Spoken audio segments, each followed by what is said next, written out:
This podcast is a quest for well-being, a quest for a meaningful life through the exploration of fundamental truth. Enlightening ideas, insights on physical, mental, and spiritual health. The inspiration is love. The aspiration is to awaken new ways of thinking that can lead us to a new way of being well. Welcome to Body, Mind, and Soul Healing Conversations.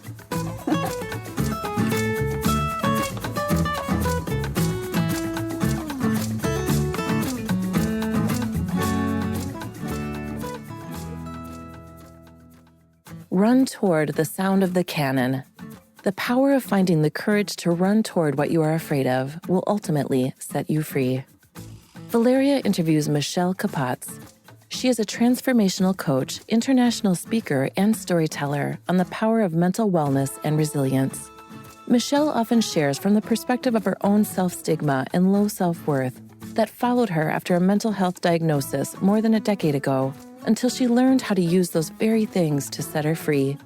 Now, as a transformational coach, Michele's passion is working with others who feel stuck and unable to move forward like she did, no matter what their obstacle may be, so that they can align their goals and desires with who they are from the inside out and find the same freedom to be their authentic selves.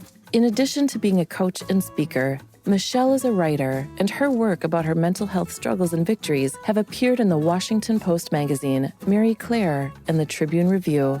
She holds a Bachelor's of Arts in Communications from Bethany College in West Virginia and is an executive committee member of the Global Mental Health Peer Network. Meet Michele at michelecapots.com. Here's the interview with Michele Capots.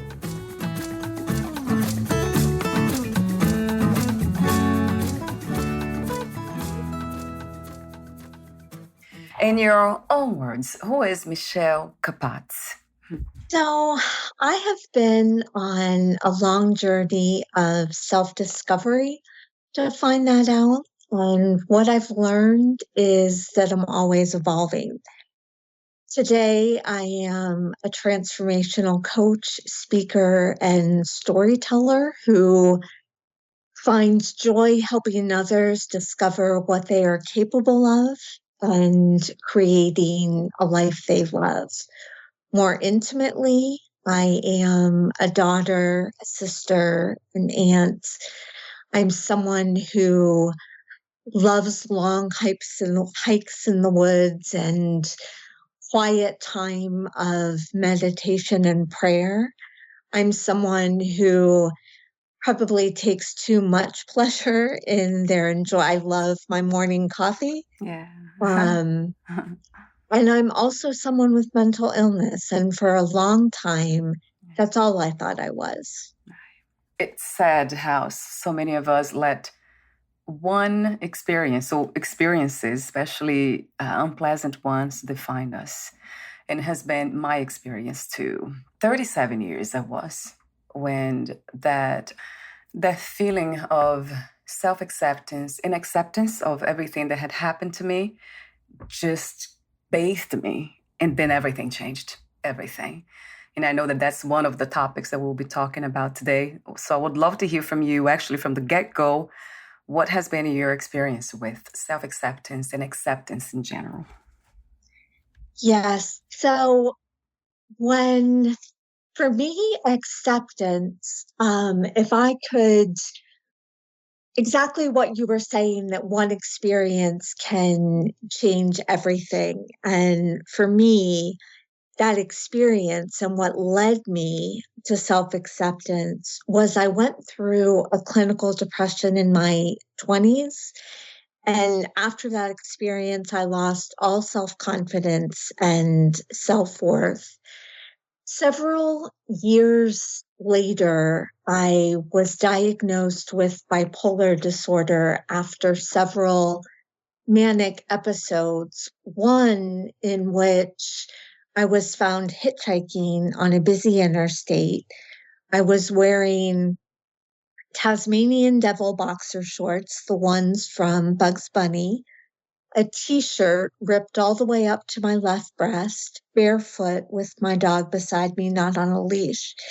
The irony of that situation is I was somebody who never left the house without my 5-inch heels. Luckily, I was picked up by a fireman and not someone else and taken to the hospital. And after that experience, my mental illness defined me like you just mentioned, our experiences can. It became the very essence of who I was. My self-stigmatization and low self-worth seeped into every area of my life, from the people that I was attracted to, the relationships I attracted into my life, the jobs I went after, even my personal relationships with friends and family. My mind was constantly telling me that I was a failure and that I would never be capable of achieving the things I really wanted in my life. And I put myself in a box, which is where I stayed for many, many years. And that was what happened to lead me. The acceptance at that time came from accepting that I had a mental illness. But acceptance, and I know we'll talk about this more later, but acceptance has come to mean so much more to me today. But this was over a decade ago. And at that time, it was simply accepting that I had a mental illness and learning how to live with it. Yes, that is the foundation. It has been for me too. That was my first step.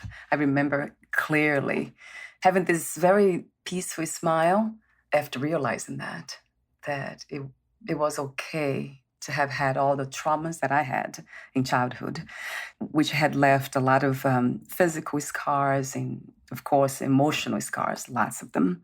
So, yeah, I'll be asking you that question again. What is acceptance to you today? What's the meaning of that? But before that, let me ask you this open question. What do you feel is the purpose of the human experience?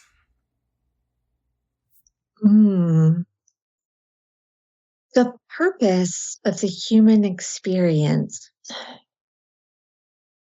I think the purpose of the human experience is to help each other, to help another, to learn how to work together, to find your purpose and talents and learn how to use them to help each other, to share with each other. I believe that every one of us has a story to tell. Everybody has a story to tell. And everybody's story can have an impact on another person. I think often we go through something and we keep it quiet, or we feel a certain amount of shame about whatever it is we experienced. I know that I had a huge amount of shame with my mental illness and what had happened. A lot of times we feel a certain amount of shame and don't want people to know what we have been through. But I think one person sharing their story has the power to help somebody else. And every single person has that story. Every single person has something that they've gone through that can be of service to somebody else. Mm. Yes, Michele, beautifully said. Yes, that's something that's very close to my heart. This entire idea about learning our own lessons and then passing that on to others. And even before we learn them, actually in the process, because I believe, as you said earlier, about being a human being who is always evolving, we are always growing. So it's really being open to share ourselves, our hearts anyway. I absolutely believe that. And that's also interesting to see that when I ask this question, that's exactly the answer I get over and over and over again. So it's very consistent. Yes, I think that's really what it comes down to is helping each other, is being there to help each other, whatever that it'll look different for everybody, but whatever that might look like for you, and however you can use your stories or your talents or your gifts in service to another. Yes. And it's funny because I have been doing this work for a long time and working on myself, healing for much longer even. And I see with my husband that I'm constantly trying to pass some of the wisdom I learned from all of you amazing people here, and some of the spiritual knowledge that I have and the practices that I engage in. So I keep trying to pass that on to him. And I just realized that he's not comfortable with that. So it seems to me like now more than ever that the only thing he really wants is just me to be there for him, kind of as a friend, as a wife, as a friend. I don't have to be trying to teach him something every time we are having dinner, for example. That's the time that I really go, sharing everything that I talk here, and then, what I have learned spiritually from my spiritual practices. So sometimes it's just being present, isn't it? And listening. Yeah. Absolutely. I think that I've shared in one of my talks that I was sharing, I don't know who I was talking, I don't know who I was talking to, but someone was asking what you can do, like steps you can take. And I'm going back to mental health for a moment, to someone that is struggling. What are the steps you can do? What can you take to someone who is struggling? And you're looking for steps, outlines, instructions. And sometimes there's not. Sometimes the only thing that is necessary is to be present and to listen. Sometimes it's not about trying to fix or teach or learn, educate someone. It's just listening. It's just being present in that moment for whatever is going on right then and there. That's has been a challenging one for me to learn because it's funny how we have this teacher voice in our heads that wants to teach others. It's almost like without even any hesitation, without thinking. It's just kind of passing on everything that my case has been my case. So I'm learning to, especially with my husband, to just be there for him, kind of bite my tongue a lot of times because I love talking about these things. It's a challenge. It's not easy. Not easy. That's why I do this. So thank you for having these conversations with me, Michele, you and everyone else that I engage with. Amazing, amazing people. And that's the reason why I started this podcast. I couldn't have deep conversations like these very open and vulnerable conversations with most people around me, my families and friends, and my own husband.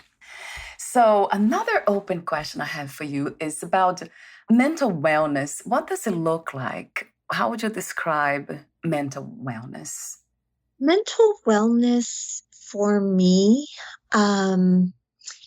there's a big distinction in my own definition of mental health and mental wellness. In my experience, mental health is the diagnosis. It's the doctors, it's the therapy,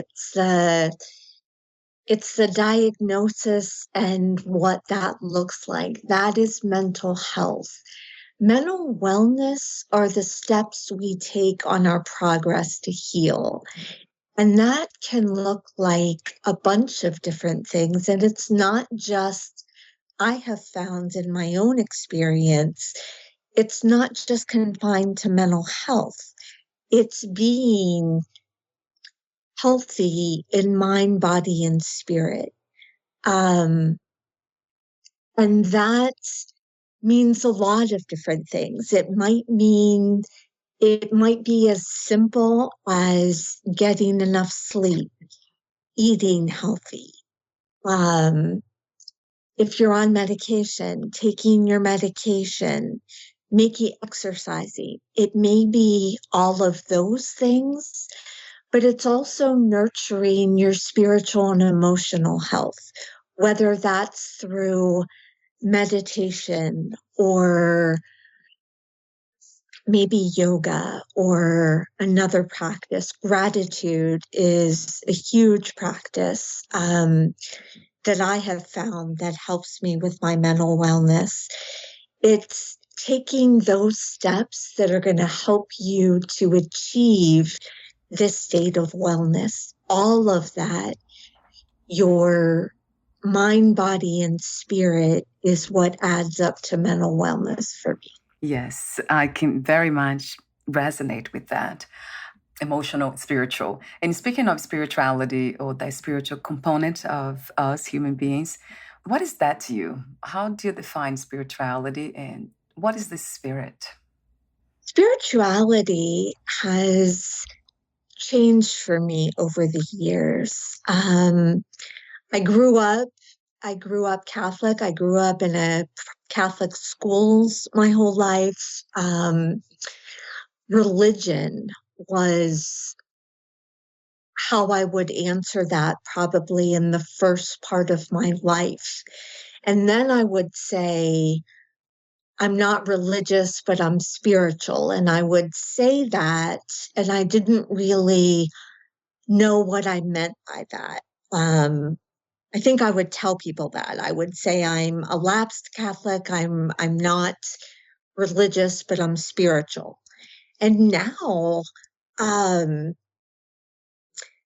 it has the spirit has a completely different meaning for me. I believe that for me personally, and this is again speaking from my own experience, I am being guided. There is, whether you call it the universe or God or Buddha, whatever it is to you, I personally am being guided by God, which I also call the universe. And I can see that in my path. I'm trying to think of the right word I want to use. I'm awakened to that, or I'm aware of that. I'm in touch with that through prayer and meditation. That is one way that I get closer to the spirit in my life. But I know without a doubt that I am truly being led and being guided today. And it's interesting because I'm actually at my mother's house right now, and my mother has dementia, and she is someone that has gone to church, still does every Sunday of her life, and still, when I'm here, tries to get me to go to church, because that is the way, that is how she gets close to her God, but she still hasn't, but that's how she wants me to do that. And I don't go to church because that's not who I am anymore. But it's interesting because it's still, for her, I can't have a connection with God unless I do that. It's her book. That's probably the idea, right, for a lot of people still. My mother too. Yeah, she goes to church every Sunday, and if I cannot have this conversation about her being guided, she will never understand that. So I choose not to have the conversation even. That's really is another point that it's almost you speak for me. I feel like I have been guided my entire life, really. and protected somehow, although I got myself in trouble many times. But it's still, that feeling never leaves me, that everything is spiritual, that there's nothing that it's not. So there's no separation between the spirit and the emotional world and the physical world. It's all one, really. And that's one of my practices these days, just kind of integrate and kind of bring this experience of wholeness here now to every moment of my life, which it is a practice to unite all parts of us that we perceive to be parts, but actually they are not. So it has been an interesting path for me. Talk to me for a moment about the misconceptions about mental health or mental wellness. What would they be from your perspective? I think that some of the misconceptions around mental health, and that's, a lot of the work I do is around self-stigma and self-worth. Self-worth is a huge component of the work I do because it was one of the areas that was such an issue for me. But I think some of the misconceptions around mental health are, for me, it was feeling less than. It was asking for help, that I needed to ask for help, that I couldn't do it on my own, which made me feel less than. It was the belief that there was something wrong with me. All of these things, and the stigma, which was a huge one for me, of what are people going to think? What are people going to think if they find out about my manic experiences? What are people going to think if they find out that I've been hospitalized? What are they going to think about me? That was a really big one that kept me in that box for a long time. I think that people think mental health, people that struggle with mental health are the strongest people I know. People that have mental health challenges are some of the strongest people that I know. It's really facing what, it sounds cliche, but facing the darkness in you and finding the light. And that is not easy for someone to do. But that is why people that struggle are some of the smartest, some of the strong and smartest, but some of the strongest people I know, because being able to face their darkness and let the light in is some of the hardest things to do.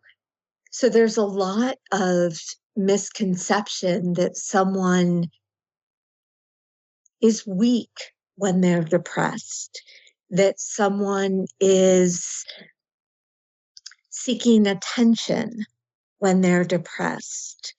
There's a lot of misconceptions around mental health. But again, I think that overcoming and living with mental health challenges make you very courageous and very strong.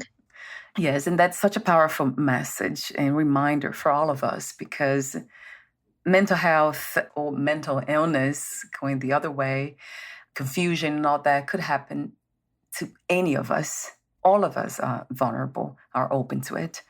It might be the reason behind there's so much stigma, because then we are kind of faced with that truth that whatever's happening with the other person, it could happen to us, because we know deep inside, we all know that that could happen.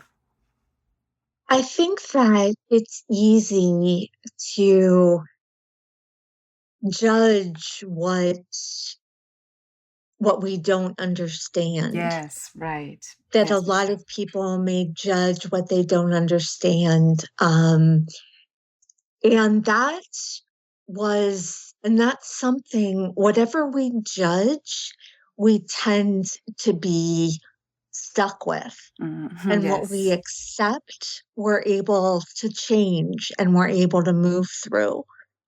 But when we judge it, we're stuck with it. Yeah, it's so true.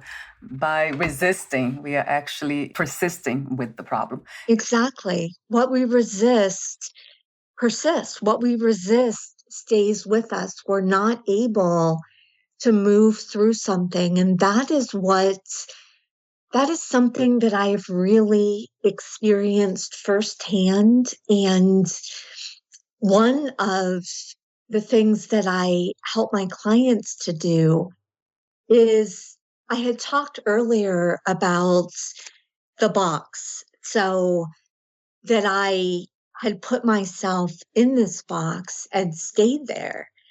Um, when we, until I was able to accept that I was in the box and feel what it meant like to be in that box, I couldn't break free from it.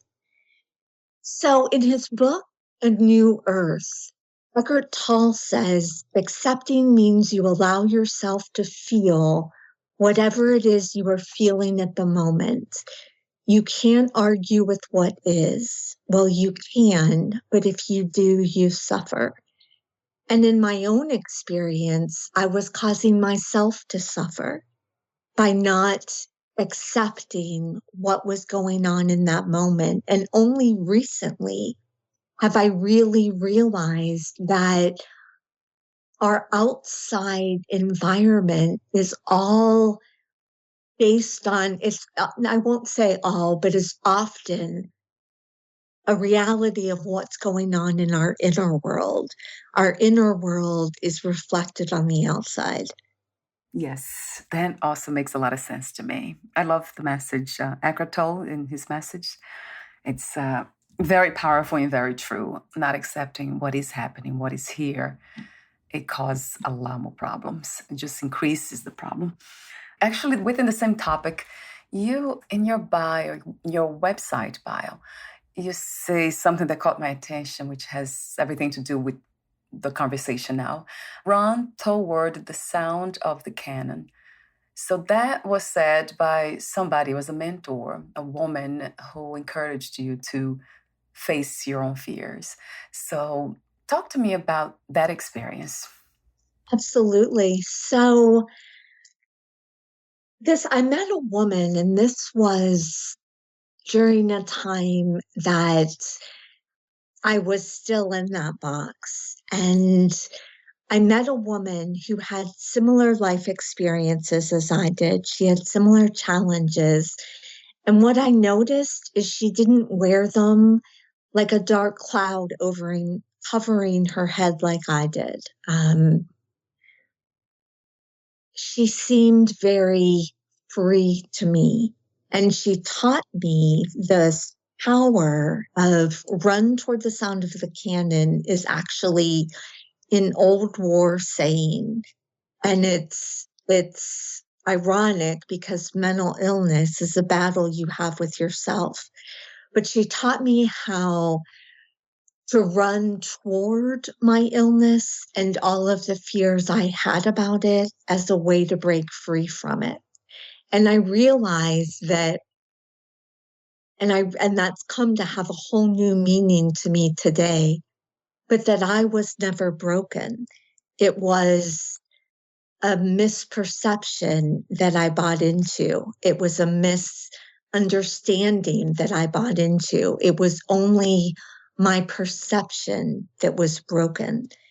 And when I was able to move past the beliefs I had about myself, move past the beliefs that I wasn't good enough, that I wasn't capable of accomplishing the things I wanted to do in my life, realized that I could get out of the box that I put me in, that I put myself in, that box was simply trying to protect me, that is when my life started to change. I've only recently, I went through a year-long immersion coaching training program, and only recently did I realize that I was coaching, but I wasn't where I wanted to be. I was writing, but I wasn't doing what I felt like I was truly capable of. And it was only in realizing that that box that I had put myself in, I didn't need it anymore. I didn't need to stay within the confines or the constraints of that box, and I was able to let it go. And by doing that, by letting that box that had been holding me and been a part of me for so long, by realizing that I didn't need it anymore, it opened up everything. It opened up a whole world that I didn't know was possible. Right. Wow, that serves as another powerful message. I mean, within already the beautiful message they share of being open to what's happening and what is. Yeah, that really takes a shift in perspective and perception. It's almost like a must in order to change and transform. So I would love to know more about your own transformational journey, Michele. The first step was acceptance, self-acceptance, acceptance of the illness. And then did you develop daily practices, meditation? I'd love to know more, to share that with the audience. How long did that take? I know we all different and it might take much longer for some of us, but I would love for you to share that too, the time it took you to transform. The transformation, as I said, I'm still evolving. I'm always evolving and always transforming. So I won't go as far as to say that I've transformed. It's a continuing process, but it started a while ago. First, it was the acceptance, like you mentioned, being able to accept my illness. And then it was focusing on the wellness, which for me meant a gratitude practice. It meant a meditation practice. And that was a huge struggle for me because I had a very hard time quieting my mind. So meditation was it was a struggle for me for a long time.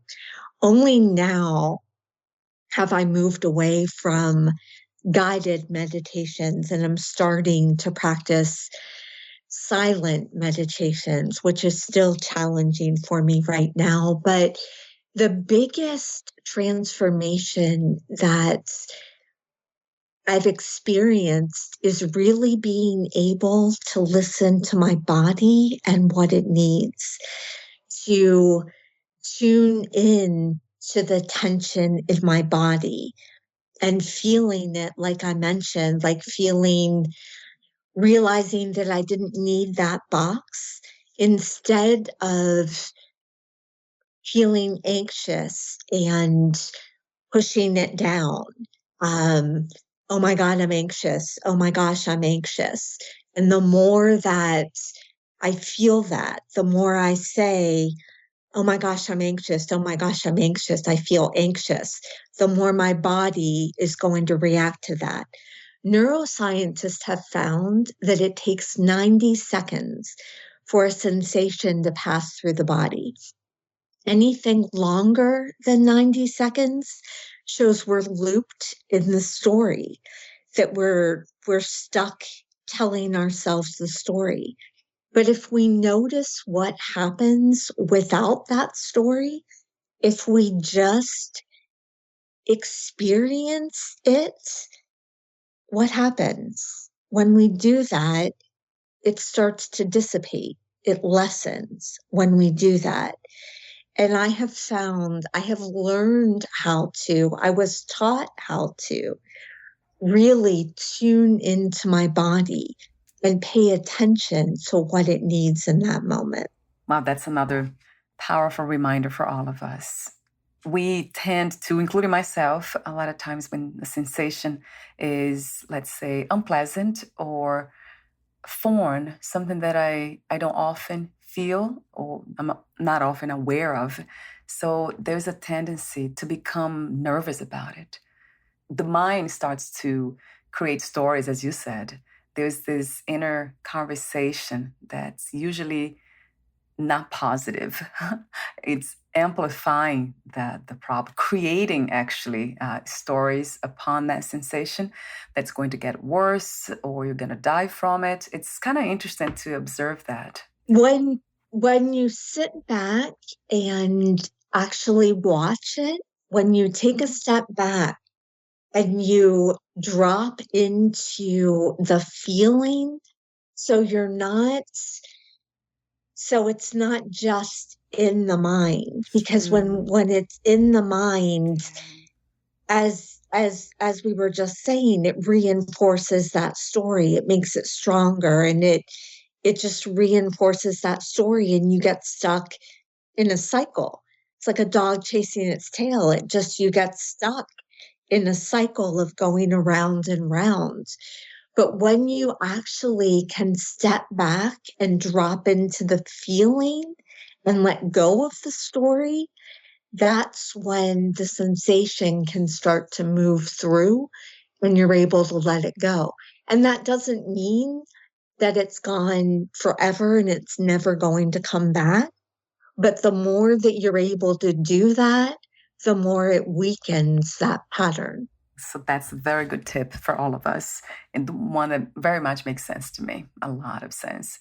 My practices are meditations, one of them. I do the guided meditations I do, they are not really with the purpose of calming the mind, but kind of becoming more aware of spiritual knowledge of what we are, not even who we are.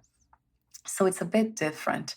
So I was just wondering if, when you speak of storytelling and stories we tell ourselves and the false belief systems and in general belief systems, they can be very dangerous because of the mind just takes hold of that and creates loops a lot of times and amplifies those stories.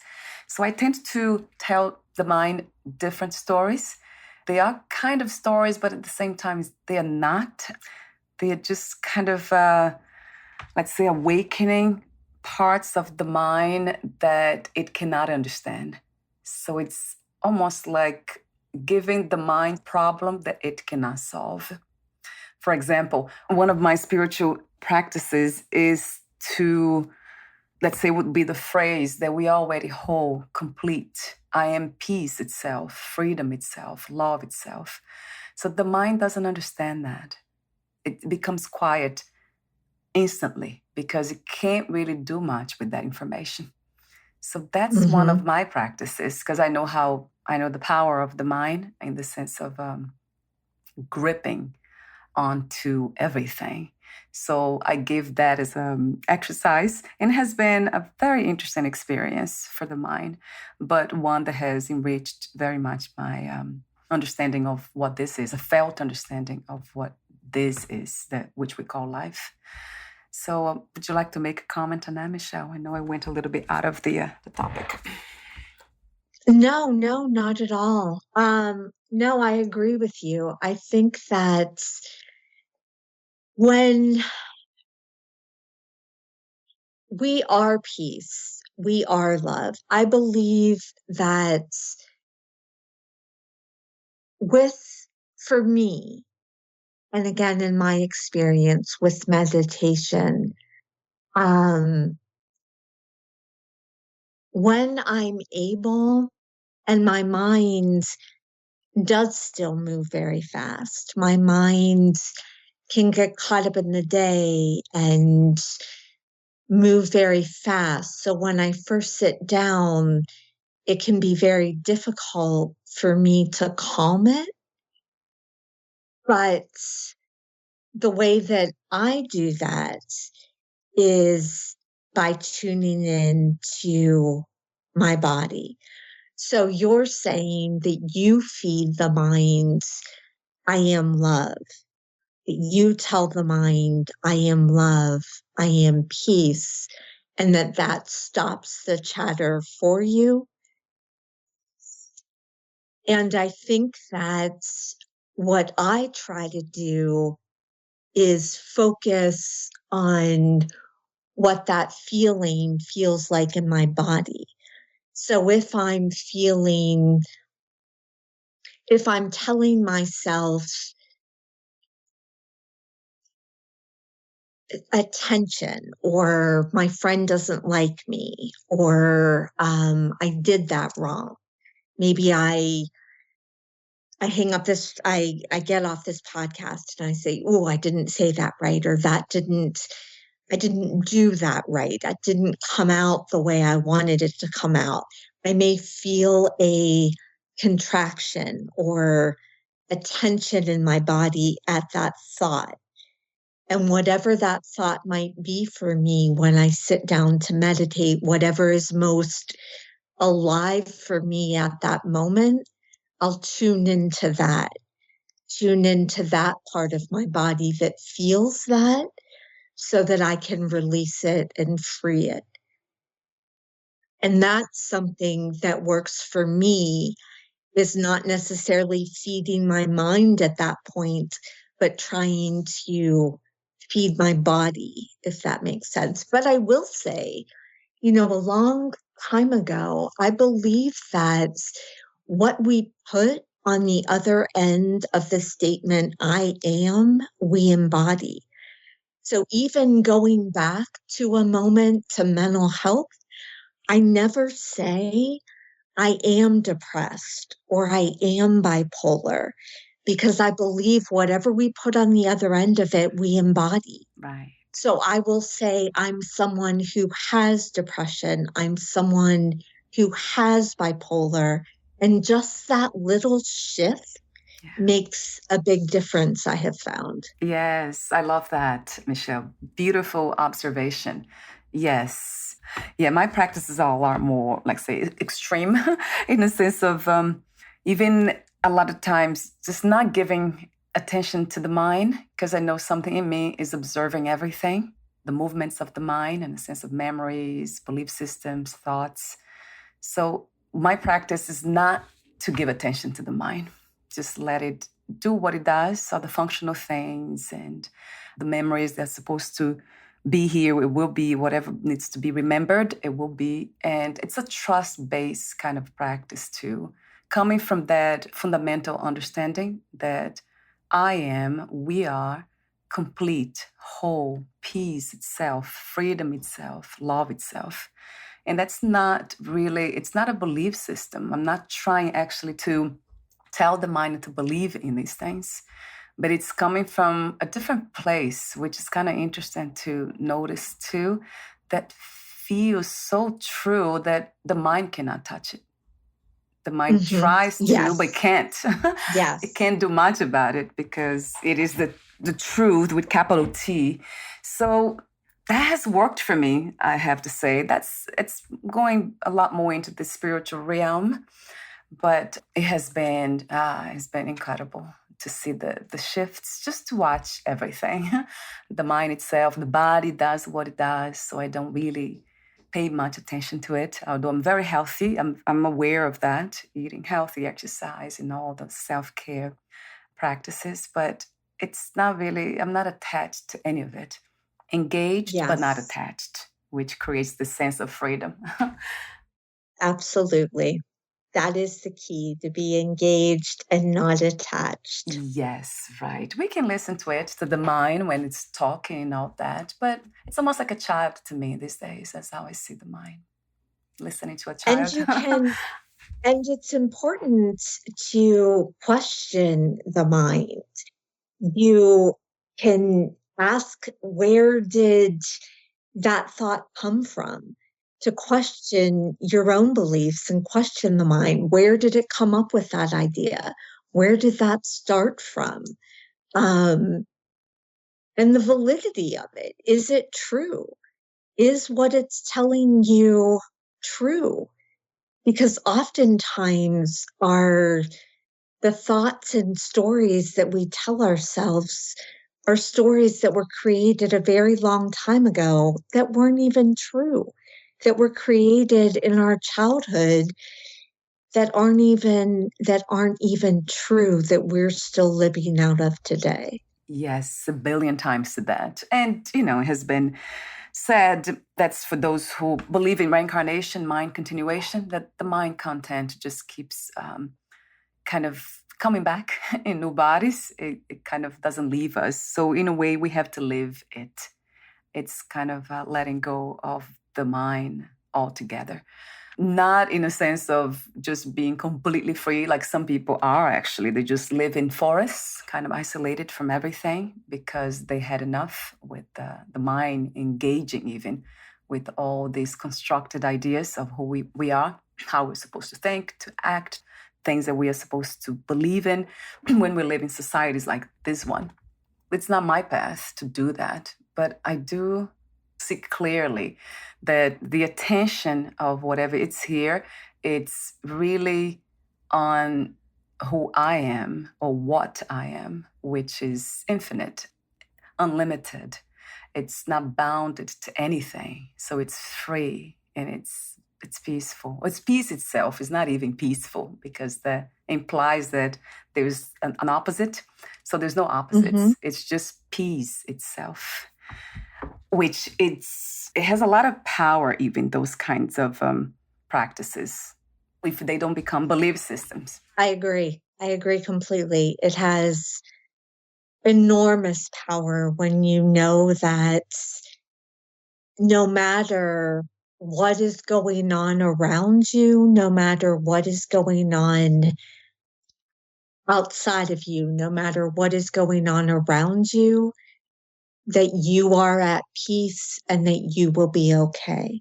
No matter what happens on the outside, no matter if your dog dies or your husband leaves you or all of these, no matter what, that you will be okay. That is, and remain at peace. That is a powerful place to be. Yes, that's exactly it. And it is a practice because of all the conditions we have, body, mind conditions, it becomes a practice. It's kind of a contradiction for that to be a practice because it is essentially what we are, but it's kind of bringing that flavor more and more into our daily lives. That's the service of those practices. Just bring more and more and more of that to this moment, to this body-mind experience, which is kind of becomes fun in a way. When we really kind of grounded into it, and then it becomes fun. Everything's fun. The mind doing what it does, and whatever, like you said, whatever's happening, people dying around us and all this, we know there's no death. And then, everything changes. It's incredible. So I want to thank you. We're almost at the end, Michele, and it has been such a lovely conversation. I would stay here forever if I could. So thank you so much for your presence, for everything that you represent. I love how honest you are, the place you come from. That's spiritual to me. I mean, I see everything as spiritual, but this is, to me, what you're doing is living spirituality. So thank you so much. Thank you so much for having me. And before we say goodbye for today, is there anything that you left unsaid for today's conversation? I think that run toward the sound of the cannon. Yes, that stayed with me. Believe me, that has been my experience too, just running towards that, right? Everything that I was afraid of. Yes, such a powerful message. I love that. And you have right on your website, like it's the first message we see. Beautiful. Thank you so much again. And before we say goodbye, what is the best way to be in touch with you, Michele? You can send me an email at michele@michelecapots.com or follow me on Instagram at michelecapots.com, spelled out, and my website. Yes, I'll have it here, the links. Thank you so much again for your beautiful presence, and we'll talk soon. Bye for now, Michele. Thank you so much. Thank you.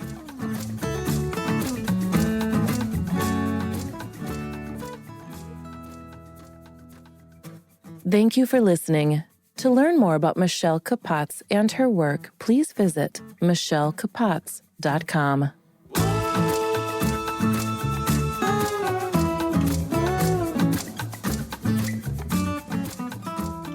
To learn more about this podcast, please visit fitforjoy.org/podcast.